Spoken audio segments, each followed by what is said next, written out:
I followed a bird into the woods. It led me to a metal door, and behind it was a cage with a little boy inside. I'd been chasing that down thrush for a week. Saw it once skimming low over the canal like it was running from something. It wasn't flashy, just speckled and nervous, with a chest like it had been peppered. But it wasn't supposed to be here, and I knew it. Birdwatching has always been my escape. Same boots, same trails, same woods. But that bird, it was wrong, like it had caught a gust from a different world. So I kept coming back. Every morning before the town woke up, boots, thermos, scope, same routine. But I wasn't just watching anymore. I was tracking. And that week, something else changed. The old notice board by the canal trail used to be cluttered with lost cat flyers and yoga classes.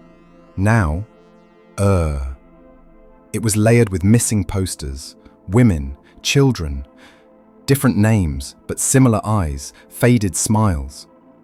Too many. Too close. On Monday, I saw Gareth, local cop, good guy, pinning up two more. One, a woman in her 20s. The other, a boy, maybe 8 or 9. Cheap printouts, Facebook faces. He didn't even look at me.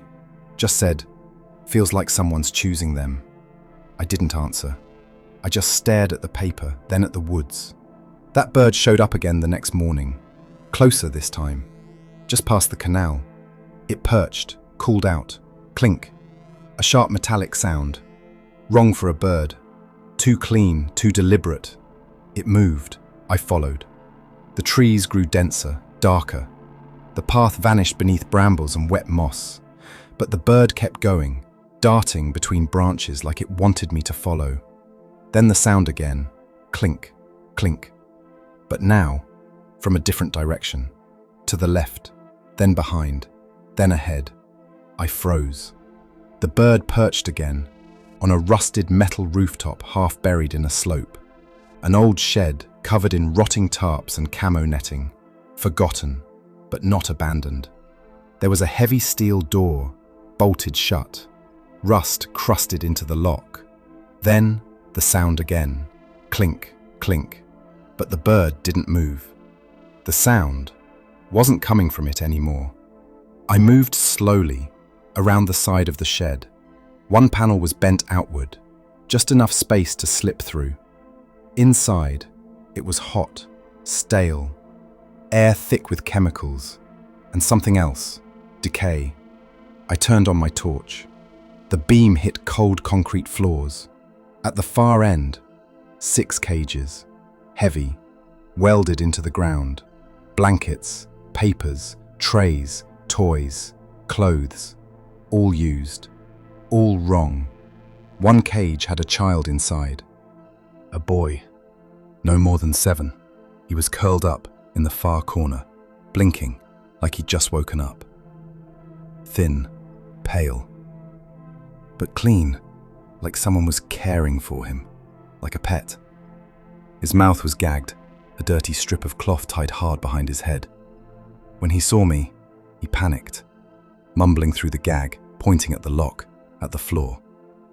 I whispered, "I'm going to get you out. Hang on." I searched the room. There was a table, dented metal, propped up with bricks. On it, tools, a scalpel, a boning knife, tweezers blackened at the tips, jars of cloudy liquid, dried blood crusted deep into grooves. My stomach turned. I tried to pretend it was rust. It wasn't. Then I found the freezer, heavy duty, sealed with rubber straps. Jumper cables led from its side to a car battery. It buzzed when I touched it. Inside, plastic containers, stacked tight, labeled Shannon, scalp, Benjamin, left arm, Shannon, teeth, real, frozen, preserved. I slammed it shut. My hands shook. I grabbed my phone, snapped photos, freezer, tools, cages, everything. I dropped a pin on the map, sent it to Gareth. "Found something. It's bad. Come now. Don't come alone." Then I turned and saw them. Mannequins. Two of them, one adult-sized, one child, pinned to the wall behind them, drawings, diagrams, Polaroids, measurements, a shopping list of body parts. Then I heard it. Click. The door creaked. A shape entered. Stiff, twisted, head tilted unnaturally toward the shoulder. Light from outside made it hard to see his face. One arm hung longer than the other. He stepped forward. I raised my torch. "You don't want to do this." My voice came out weak, pathetic. He didn't stop. Burned skin, twisted but healed, broad chest. He lunged. I stumbled, slammed into the cage. Torch hit the ground, light strobing.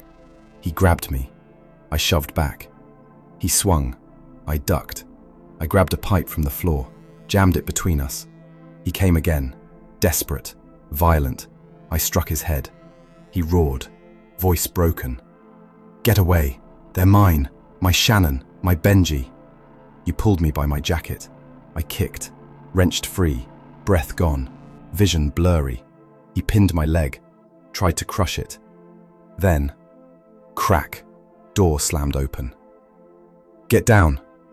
Gareth. The man didn't flinch. Another crack. Gareth's baton. He staggered. I kicked his knee. He dropped. "Got him," Gareth shouted. Backup came. They cuffed him, dragged him out screaming like an animal. Another officer freed the boy.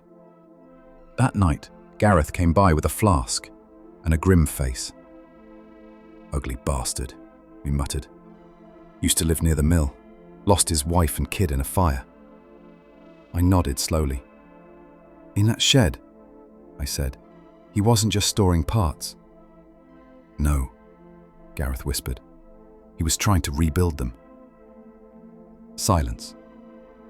He thought he was fixing it, putting his family back together. I shook my head. "There's no fixing that." Gareth stared off. "Did you ever catch that bird you were after?" I looked down at my hands, and I realized it hadn't flown off. It had led me to him.